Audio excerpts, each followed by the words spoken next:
Well, Ms. Franks. Thank you, Mr President. I think it is safe to say that many South Australians are still reeling from the death of Anne-Marie Smith. And as we continue to unpick the systems and the circumstances that allowed for this to happen, we've now had the Safeguarding Taskforce provide their interim report, which has identified, amongst other things, that there are gaps in undertaking proactive visits to vet the performance of service providers. I would also note that the Taskforce has raised concerns around significant parts of this bill that we have before us today. And while they do agree that the role of community visitors should be looked at, changes should not be rushed. And I also note that that Taskforce is due to report at the end of this month, some mere days away. While I appreciate the sense of urgency with which the members of the opposition have put forward this legislation, I also do feel that there's quite significant merit in listening to the Taskforce, who are due to present that final report in coming days. But regardless, this bill is coming to a vote today, and so today I indicate the Greens will be cautiously supporting this legislation. However, we do have some serious concerns that we do believe need to be addressed, and so we'll be moving a series of amendments that we have circulated earlier this week, and they will be conditional on our the success of those will be reflected in our third reading vote on this bill. The Greens' amendments to the bill are based on the concerns raised by stakeholders, but also particularly the issues raised with the bill by the Law Society. I note that the Honourable Claire Scriven has also filed an amendment relating to the definition of supported independent living premises. The Greens' amendments, in brief, remove provisions relating to warrants. The rationale for this is that stakeholders, people with disability and the Law Society, and certainly in my communications with our federal Greens spokesperson on this, Senator Jordan Steele-John, have raised quite significant concerns around the privacy and rights of people with disabilities should the bill remain in its current form. There are serious concerns about people, often volunteers, it is worth remembering, who can be given warrants to enter private residences. This is an extraordinary power that we cannot support within this bill as it currently stands. And as stated by the Law Society in point 12 of their submission, it is important to note that community visitor schemes were originally established under the Mental Health Act and were designed around visits occurring in institutional settings like hospitals and mental health facilities. As such, the Society suggests that continuing to use community visitors as the predominant way to safeguard people with disabilities living in the community in their own homes requires a more detailed consideration of how statutory powers to visit and inspect are balanced with people's rights to privacy and to be out in their community. Certainly in conversations I've had with other stakeholders and people with lived experience, the privacy and dignity of people with a disability was a significant concern raised around this approach when it came to the issue of warrants. I'm deeply uncomfortable with the idea of volunteers being granted warrants to enter people's private residences, and that is why the Greens have sought to amend the bill to remove those provisions. Our amendments would also seek to establish a register of supported independent living premises. Again, this is raised on the concerns and issues raised by the Law Society in their submission, noting a lack of clarity around supported independent living premises in this setting.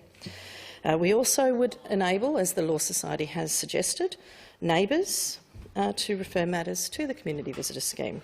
And the rationale for this is, as the bill currently stands, it actually doesn't capture the scenario where people are isolated in the community as Anne-Marie Smith was. It would not allow for her neighbours to contact the community visitor scheme. Points 24 and 26 of the Law Society submission state, quote, "The Society is concerned that the proposed ways for a community visitor to discharge their functions, i.e. conduct visits, are limited in scope. In particular, that they do not allow for a neighbour or bystander to request a visit.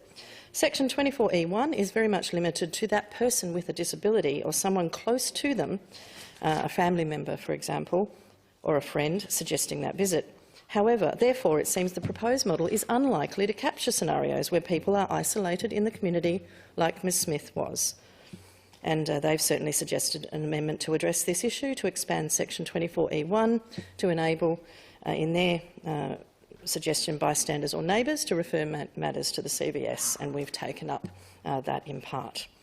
We also have amendments to create a statutory requirement for the principal community visitor to refer matters to the Commissioner of Police, the Ombudsman, the Health and Community Complaints Commissioner, and, of course, the NDIS Quality and Safeguards Commission, where there are incidents of abuse, neglect or exploitation.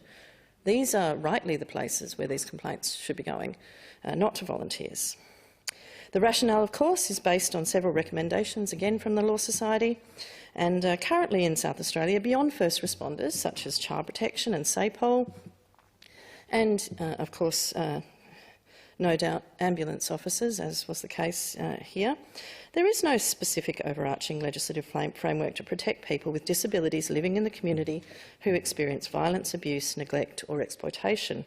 And the Society has called for greater powers for the community visitor to be able to respond to those incidents of abuse, neglect or exploitation, and we have taken up that call with our amendments, ensuring that reporting to the Minister, who has no other responsibility for disability services or community care, is not actually acceptable, and at the very least the principal community visitor should have a statutory requirement to refer matters to the Ombudsman, Health and Community Complaints Commissioner and the SA Police. And in particular, we've taken that further, extending that principal community visitors mandatory reporting requirement to include the NDIS Quality and Safeguards Commission. And we've also fine-tuned that reporting requirement for the police to be the Commissioner of Police, as opposed to SAPOL. Given this is a high-level statutory obligation, it should be formalised rather than being a simple phone call to the local police station.